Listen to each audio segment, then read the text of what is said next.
Hi, it's me again with Corel Dog Tips and Tricks. I drew these two shapes two different ways. And I could get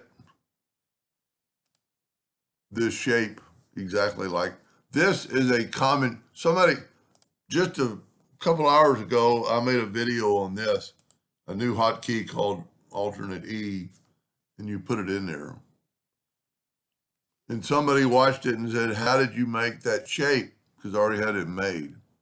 Well, I made this shape, but there's another way to do it that maybe even looks better. So I'm going to hand make the shape first. I just took a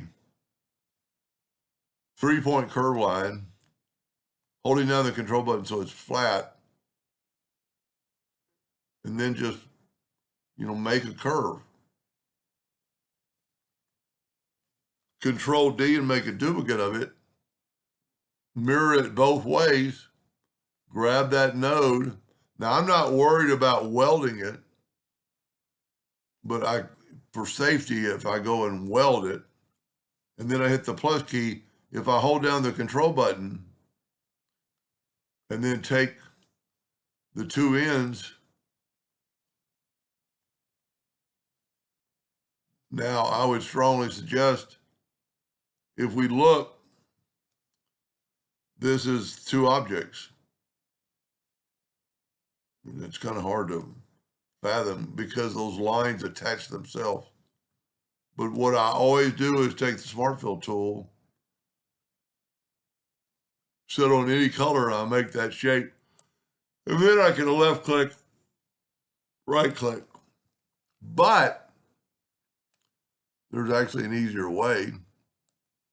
If you will go to the polygon tool and go down to common shapes, if you have an older version of Corel, it's going to say basic shapes. And right here, underneath this is this banner shape. And then just swipe across. I'm holding down the left mouse button. And you can make it longer. You can make it square. You can make it any size you want